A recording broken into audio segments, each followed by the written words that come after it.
¿Cuál es el país económico que recibirá el próximo presidente de Colombia? Inversión en mínimos históricos, tasas de interés elevadas, déficit fiscal en niveles máximos y riesgos inflacionarios persistentes. Con César Pavón, director de investigaciones económicas de Corfi Colombiana, analizamos el panorama económico previo a las elecciones presidenciales en Colombia y cuáles son esos retos urgentes para el periodo 2026-2030. César Pavón, director de investigaciones económicas de Corfi Colombiana, gracias por su tiempo para conversar en este sorbo electoral. Un placer estar en este espacio tan interesante en esos tiempos tan turbulentos. Bueno, César, si tuviéramos que hacer una radiografía económica general de ese país que va a recibir el próximo presidente de Colombia, que se posicionará el próximo 7 de agosto, ¿usted qué diría? Bueno, María Cele, nosotros lo hemos resumido en un concepto, además aprovechando que el 2026 es año de mundial, Ujú. que es la remontada. Y creo que todos los colombianos sabemos en qué implicaciones tiene la remontada. ¿Y por qué lo llamamos la remontada? Porque vamos perdiendo el partido. Llevamos ya 5 años, nosotros hablamos 2026, además es como los primeros minutos del segundo tiempo de Ujú. esta década. Vamos perdiendo el partido y aunque algunas cifras podrían mostrar que, no sé, el consumo va a niveles históricamente altos, el desempleo también está llegando a niveles mínimos, lo cierto es que una economía como cualquier hogar o como cualquier empresa no es sostenible cuando la inversión está en sus mínimos. De hecho, esta semana se van a conocer los nuevos datos de crecimiento de la economía del primer trimestre y lo que no hay duda alguna es que la inversión, que es como nosotros le llamamos la semilla del crecimiento futuro, está en sus mínimos históricos. Entonces, en resumen, y creemos nosotros que estamos perdiendo el partido porque la inversión está en sus mínimos y ninguna empresa, ningún hogar y mucho menos un país es sostenible cuando la inversión está en esos niveles tan bajos y por ende creo que hay que cambiar la estrategia y hablamos un poco de el cambio de juego, la remontada que requerirá el próximo gobierno, llegue quien llegue, sea izquierda, sea derecha, sí creemos que tiene que haber una reconfiguración, no solamente el equipo de gobierno, sino también, y muy importante, llamar a los actores privados, a las empresas, a la sociedad en general, a volcarse y a cambiar su estrategia, porque sí necesitamos remontar el partido que desde nuestro punto de vista, desde Corfe Colombiana, vamos perdiendo. El sector privado, precisamente en ese tema de la inversión, ha puesto sobre la mesa una alerta de que se necesita traer más inversión, que se necesita generar confianza, seguridad jurídica. Hablando de esa tarea específica y urgente de reactivar la inversión, ¿qué se necesita hacer? Pues mira, María Cere, tú me enviaste de una a nuestra estrategia y de hecho es justamente, nosotros le damos la hoja de ruta de la remontada. Ujú. Y acá yo cumplí un sueño, soy sincero, y es, nunca he sido muy buen futbolista, pero creo que todos hemos querido, los que tenemos un interés en el fútbol, en ser director técnico. Y nosotros acá hicimos una estrategia que es la hoja de ruta de la remontada. Te lo resumo y ya, por supuesto, podemos entrar en detalle de cada Sí. una de estas propuestas. Nosotros creemos que, primero, el arquero, yo creo que es muy importante que ese arquero que siempre ha sido la confianza, la seguridad jurídica y la seguridad física la tenemos que recuperar. No solamente hablamos de que, pues, todo lo que incertidumbre jurídica que hubo en los últimos años, pero más importante aún la inseguridad física. Muchas empresas, no solamente las mineras, sino en general, por ejemplo, el sector agrario, se vieron afectadas por bloqueos y por toda la inseguridad física que estamos viviendo. Después pasamos nosotros a la defensa y en la defensa hemos llamado al que fue la sostenibilidad de la macroeconomía durante los últimos años, que es la sostenibilidad fiscal. No hay duda alguna de que nuestra casa o nuestro hogar, que es Colombia, está en un desajuste. El déficit del último año llegó a un nivel históricamente alto, casi cercano al 7%, superior al 6%, que si uno quita la pandemia y las crisis de los últimos años es el nivel más alto reciente. Entonces, sin lugar a dudas, hay que recuperar esa defensa que es la sostenibilidad fiscal, hay que hacer un ajuste del gasto, abrocharse el cinturón y también ver qué se requiere en reforma tributaria para alcanzar los recursos necesarios. Medio campo, creemos que la soberanía energética, que es el que al final conecta toda la defensa con la delantera, se tiene que recuperar. Hoy en día no somos autosuficientes en el tema energético y sin lugar a dudas empresas, hogares e incluso la sociedad civil pues depende en gran medida de la soberanía energética, de recuperar ese factor y ya por último paso a la delantera. ¿Cuál es la delantera? Y yo digo, hay que saber llamar a los que siempre han metido los goles. En un momento donde la inversión está en sus mínimos históricos, cercano al 15%, requerimos que los que han metido los goles, esos delanteros que siempre han sido estrellas, vuelvan a retomar y ser protagonistas en la cancha. ¿Cuáles son? El sector vivienda, el sector infraestructura, la competitividad del país. Colombia en los últimos años ha perdido competitividad. Nuestras exportaciones hoy en día o llevan estancadas en 50 millones de dólares, mientras el mundo está cambiando, nosotros nos estamos estancando. Entonces creo que esa es nuestra estrategia, un arquero en la seguridad jurídica y física, mejorar la defensa en la sostenibilidad fiscal, el medio campo del tema energético y por último, y no por ello menos importante, por supuesto, nuestra delantera, que es, yo digo, llamemos a los Falcao, a los Rodallega, dependiendo del equipo que a ustedes les guste, acá en Bogotá, que nos han hecho los goles y que nos probablemente nos permitirán hacer la remontada en los próximos 4 años. Empecemos a desmenuzar esos temas. ¿Usted cree que el próximo presidente tiene que sí o sí hacer una reforma tributaria? Esto lo han contemplado, por ejemplo, Paloma Valencia, que ha dicho que es necesario un proyecto de este tipo que, por ejemplo, elimine el impuesto al patrimonio, que evalúe qué hacer con los impuestos a las personas naturales. ¿Usted cree que este proyecto es necesario para precisamente equilibrar el tema, por ejemplo, del déficit fiscal y generarle más ingresos al Estado que en este momento pues están tan precarios? Mire, yo creo que hay un consenso y es importante partir de las cifras. Hoy en día la necesidad de ajuste para volver a una senda sostenible está aproximadamente entre 3 y 4 puntos del PIB. Eso en Ujú. plata blanca, ¿cuánto implica?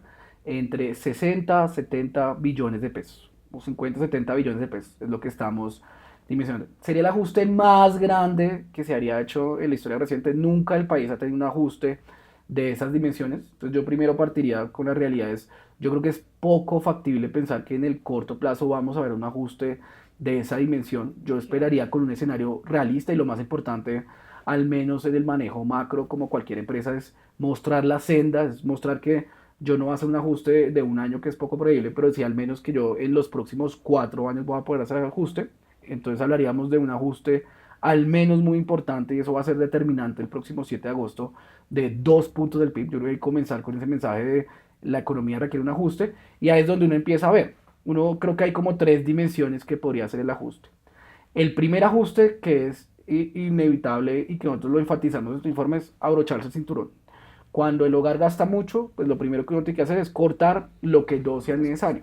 Ujú. Abrochar el cinturón en particular en el aumento del gasto. En los últimos 5 años, María Cey, para que ustedes tengan este dato, el gasto del gobierno ha aumentado 5 veces el ritmo de los ingresos. O sea, este estado está creciendo 5 veces lo que ha incrementado sus ingresos. Eso bajo ninguna óptica es sostenible.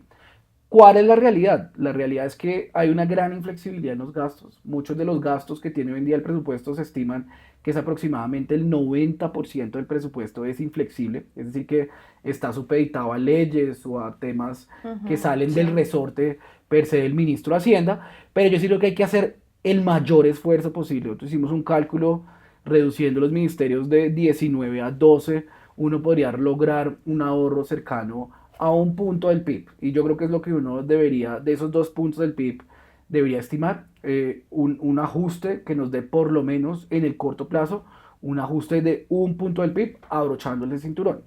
Segundo factor que yo creo que está en esa ecuación. Hoy en día pagamos cerca de 100 billones de pesos del presupuesto de los 550 que tenemos aproximadamente Ujú. en el pago de intereses. ¿Y por qué estamos pagando ese nivel tan alto en intereses? Por la falta de confianza. Ya lo han dicho los calificadores, ustedes en Bloomberg lo reportan frecuentemente, la falta de confianza en la economía colombiana. Y entonces yo creo que en esa materia hay que dar confianza, hay que volver a hablar con los organismos multilaterales, tener como esa alocución mucho más amigable con los inversionistas internacionales, porque bajo todos los criterios nuestra tasa de referencia hoy en día es muy alta. Nosotros pagamos hoy en día a los títulos de 10 años cerca de 14%, y para aquellos que de pronto no manejan esto, yo digo, es como cuando el hogar deja de ser confiable y va a prestar al sector financiero. El sector financiero naturalmente no le va a prestar una tasa favorable, sino incluso, y podríamos hablar hoy en día que le está prestando tasa de usura, que es el máximo que el mercado le podría prestar a aquellos hogares que no son confiables. Y ya por último, pues entro a ese rubro que yo sí creo que va a ser importante esa discusión, porque por un lado se habla de bajar impuestos, pero sabemos que eso, aunque puede tener impactos en el mediano plazo, en términos de aumentar la inversión, de aumentar el crecimiento, pues en el corto plazo puede que llegue a tener un impacto negativo en las finanzas públicas. Entonces, yo estoy de acuerdo y creo que uno de los enfoques que ponemos en ese informe es hay que bajarle los impuestos a las empresas. Hoy en día Colombia desafortunadamente tiene los impuestos más altos del mundo entero, no solamente la región, del mundo entero, según la OCDE. Nosotros somos los campeones en tarifa efectiva de tributación de las empresas, entonces sí hay que bajar eso para promover la inversión, que es al final el objetivo de la remontada, pero esto tiene que ir acompañado de que tanto se puede ajustar en otros aspectos. Pues la literatura habla mucho del impuesto del IVA, Ujú. también del impuesto de personas naturales, que apenas 10% de las personas que deberían pagar lo pagan, pero también hay que ampliar otras discusiones. Por ejemplo, hoy en día se habla mucho de los licores, los tabacos, los cigarrillos Sí. electrónicos, los diferentes tipos de impuestos que uno podría tener a industrias, los juegos de azar, por ejemplo, en particular los juegos de azar en online, Ujú. digitales. Yo creo que hay una potencial importante. Lo importante al final de tener en esta ecuación, claro, es un ajuste de mediano y largo plazo entre 3 y 4 puntos del PIB, en el corto plazo algo realista de 2 puntos del PIB, donde uno va a hacer el mayor esfuerzo de que vayan principalmente por ajuste del gasto, pero si no se logra por esa herramienta, habrá que ver mecanismos como impuestos y también recuperar la confianza, que es muy importante para el país. Hablando precisamente de esa confianza, ha sido muy criticada recientemente la relación que ha manejado el gobierno del presidente Gustavo Petro con el Banco de la República, que normalmente pues ha sido una institución muy autónoma e independiente en Colombia. En su reciente decisión, diferente a las expectativas que ustedes tenían, mantuvieron inalterada esa tasa de interés. Ustedes pronosticaban que incluso iba a ser una subida de 75 puntos hasta llevarla al 12%. ¿Cómo cree usted que reacciona el mercado a esta decisión, que incluso ha dicho que puede ser una decisión política, y como que la tomaron para no generar más riesgos de cara a las elecciones presidenciales? ¿Y cómo cree usted que debe ser esa relación, independientemente de quién llegue a la Casa de Nariño, del nuevo gobierno con el emisor? Mire, Marece, y a toda la audiencia de Bloomberg, yo sí creo que hay que ser muy claros, hay que ser respetuosos de la independencia del Banco de la República. Y con base a la decisión de abril, así como nosotros celebramos que en enero y febrero la decisión estuvo muy por encima de lo que pensábamos que iba a ser, es decir, que el ajuste Ujú. que hizo el Banco de la República fue muy, muy alto frente a lo que nosotros esperábamos. También en abril, debo decirlo, pues sí, nos sorprendió, pero yo creo que al final uno tiene que ser respetuoso de la independencia del Banco de la República. Más cuando uno ve que en este momento electoral estamos a días de un tema tan crítico, y no solamente pasa en Colombia, yo lo revisé una vez tomada la decisión y ha pasado en muchos bancos centrales. Cuando uno ve que el ruido de la política monetaria se puede ver afectado por las decisiones políticas, es mejor incluso tener una pausa. Y creo yo, y yo creo que ahí el mensaje, más allá de que uno esté de acuerdo, no es siempre respetar mucho la independencia del banco y pensar que los codirectores que están ahí presentes toman las decisiones con su mandato constitucional, que es respetar y mantener el poder adquisitivo de los hogares. Ya estamos viendo el dato de inflación que ronda el 5,7%, se está acercando cada vez más al 6%. Nuestro pronóstico es que cierre este año con un 6,5% como mínimo, entendiendo que aparte del incremento del salario mínimo del 23%, se va a sumar la guerra con Irán, que ya está afectando los precios de los fertilizantes y los precios de los combustibles. Eso va a impactar sin lugar a dudas el segundo semestre de este año. Además tenemos fenómeno del niño que ya se ve con una alta probabilidad, lo cual va a ser un reto del Banco de la República, pero creo que el mensaje al siguiente gobierno, y se da cuenta, no está dentro de la estrategia que nosotros creemos, porque al final el gobierno tiene que ser muy respetuoso del Banco de la República, y sin lugar a dudas, así como yo hablé de que la defensa iba a ser el tema fiscal, el Banco de la República ha sido el gran guardián de esa estabilidad macro. O sea, da cuenta que incluso con los nuevos miembros nombrados por este gobierno, las decisiones han sido técnicas y han respondido justamente a lo que responde o a lo que es el mandato constitucional del banco. Entonces yo ahí el llamado, más allá de uno estar de acuerdo o no, es siempre respetar la institucionalidad del banco, así como se ha hecho en los últimos 30 años desde la Constitución y creo que es lo que como colombianos debemos entender y apoyar siempre. Ya hablando también de ese conflicto en Medio Oriente, ¿cuál es la lectura que usted hace? Y hay como dos partes. Uno es, claro, el precio del petróleo en máximos históricos, que eso beneficia a Ecopetrol al ser su principal producto de exportación, pero también eso ha hecho que se encarezcan productos, usted ya los mencionaba, como los fertilizantes que Colombia importa en cantidades significativas. ¿Cómo leer esa balanza y cuál es el manejo que debe darle el próximo gobierno a ese asunto que igual pues seguirá pesando en los próximos meses? Mire, nuestra lectura es la siguiente. Primero me voy a relacionar o me voy a enfocar en los temas de precios. El gobierno, en esta discusión con el Banco de la República, dice que los choques de oferta son los que han incrementado la inflación de los últimos meses. Yo le doy un dato y lo compartimos hace poco desde Corfe Colombiana. Cerca del 90% del incremento en los precios que hemos tenido en los últimos meses, desde enero de este año, desde el 5.10 hasta el 5.6 que tenemos hoy en día, el 90% obedece a factores de demanda y a temas vinculados o indexados con el salario mínimo. Entonces, primer comentario es, los factores de oferta y los de choques internacionales no han impactado a Colombia. Eso sí va a pasar en particular el segundo semestre. Ese mecanismo de transmisión se va a empezar a sentir el segundo semestre y es muy importante.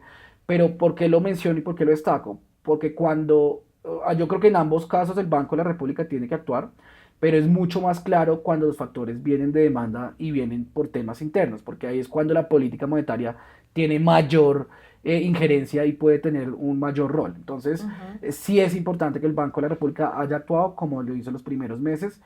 Probablemente el segundo semestre sí van a ser más choques de oferta, pero eso en cualquier caso el Banco de la República debe estar muy atento porque va a minar la credibilidad en la meta del banco.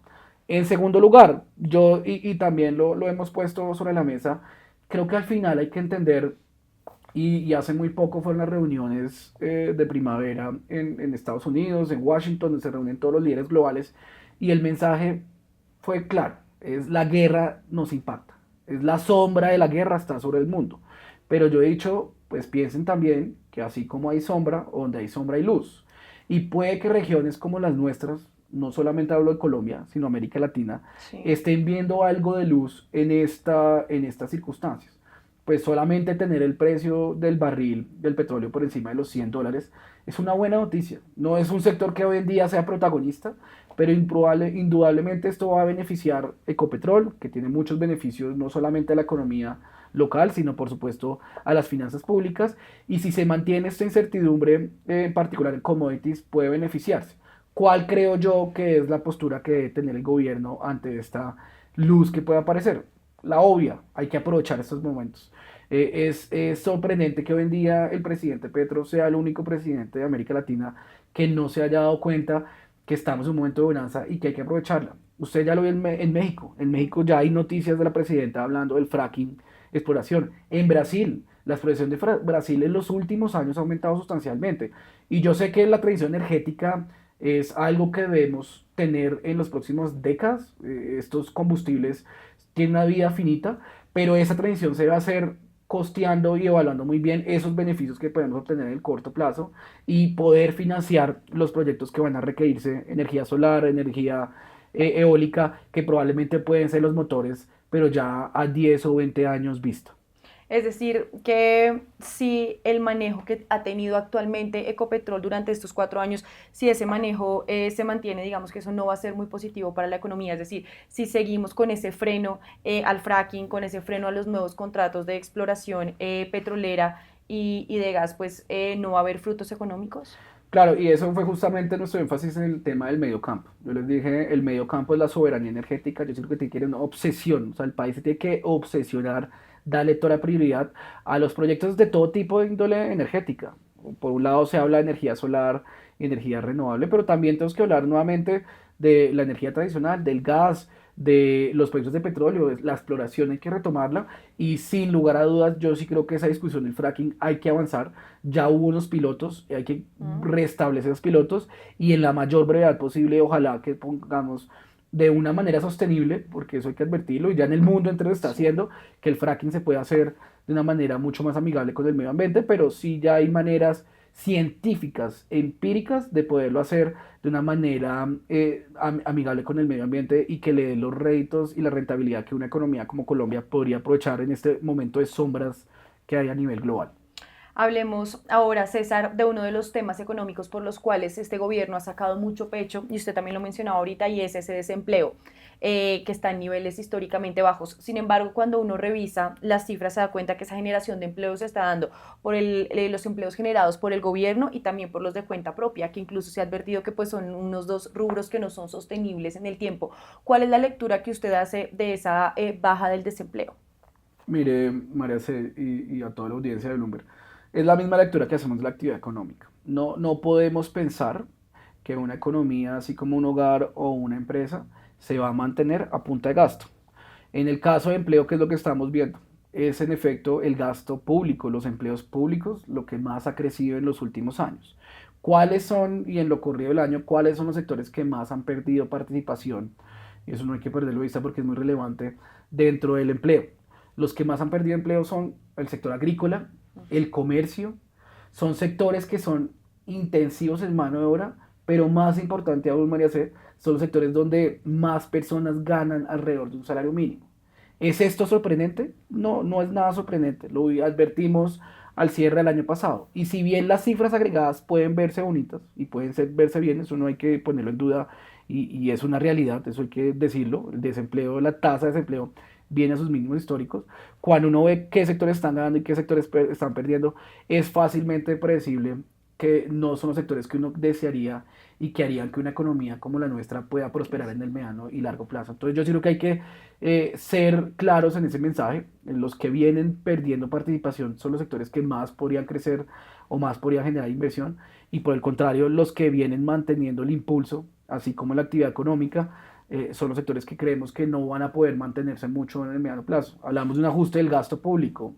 ¿Cómo va a ser sostenible que la administración pública siga expandiendo su capacidad de emplear cuando el Estado público le tiene que reducir? Fue lo primero que yo dije, hay que abrocharse el cinturón. Entonces no creemos que sea sostenible, así como tampoco creemos que la actividad económica, estos datos relativamente favorables, no son sostenibles en el mediano plazo y es nuestra principal preocupación y es por ende nuestro mensaje de, tenemos que remontar, tenemos que recuperar y obsesionarnos con la inversión, con aquellos sectores que realmente generan prosperidad en el mediano y largo plazo. Y muy relacionado, César, y con esta pregunta terminamos, y es cómo fortalecer, bueno, ya hablamos de ese tema y de ese giro que tendría que dar Ecopetrol, pero también cómo fortalecer esa competitividad exportadora para sacarle provecho a esos otros sectores y vender al extranjero donde Colombia también tiene oportunidad. Marce, y de verdad gracias por esta pregunta final, porque yo siempre cierro es hablando justamente de este tema. Hablamos de la remontada y nos enfocamos mucho siempre como en los sectores internos, pero también hay que entender el rol que tiene Colombia en el mundo. El mundo está cambiando, estamos en un nuevo orden. Hoy en día Estados Unidos, y es clara la política, está trabajando solo con aquellos que son sus socios y muy probablemente estará trabajando con aquellos que están en América Latina y por eso habla de la política Don't Roll, y es que por primera vez en muchos años Estados Unidos volvió a interesarse en América Latina. ¿Y por qué?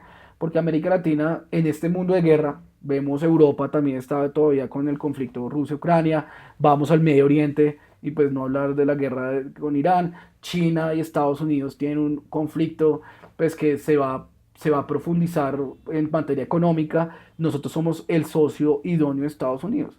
Pero cuando llega a Estados Unidos, y pues por un lado, los productos que más exportamos se están perdiendo, como el sector minero energético, el sector de infraestructura, pues ven muchas trabas, pero además cuando nuestro aliado lo tratamos mal, entonces se arman las peleas en redes, en vez de estar buscando cercanía con el que estamos peleando, que esto suena a un tema menor, pero yo creo que va a ganar mucho protagonismo el próximo gobierno, tenemos que acercarnos a ese aliado, y nosotros con Ecuador somos los únicos socios realmente serios, o pues más bien esta participación que se mantiene con Estados Unidos. El principal socio es Estados Unidos, ya la demás región, me refiero a Chile, a Perú, a Brasil, hoy en día exporta más o tiene más comercio con China. Y por supuesto, a ella toca ir a los temas locales. No es solamente el hecho de que yo exporte los productos que tenemos ventaja comparativa, no es solamente el hecho de que seamos unos buenos socios, también es el hecho de que los costos faciliten. Y para que los costos sean amigables, ¿qué se requiere? lo básico, hay que seguir, profundizar los proyectos de infraestructura, los costos logísticos se volvió paisaje, que exportar a Colombia es más costoso por el tránsito entre Bogotá y Buenaventura que llevar los buques o sí, el tránsito a Pekín. Eso se volvió paisaje, que nuestros costos logísticos sean más altos, pero además le suma toda la tramitología. Nosotros también hemos hablado mucho en los informes de la tramitología que tienen que hacer los empresarios. Según esos cálculos, al año tienen que contratar una persona, solamente cualquier empresa si quiere exportar. Entonces eso ya de por sí demuestra lo engorroso que es estos trámites. Entonces creo que hay que, por supuesto, tener muy presente los temas externos, la geopolítica, y volver a enfocarnos en los temas que deberían ser relevantes en este momento, en la remontada, que es recuperar la inversión, recuperar la confianza y con ello pues salir adelante, lograr las metas de prosperidad, de crecimiento y de empleo que uno quisiera para un país como Colombia, que por supuesto que está y tiene una muy buena perspectiva en los próximos años. César, gracias por su tiempo para conversar con Bloomberg Línea. No, ustedes, María C, de verdad, muchas gracias.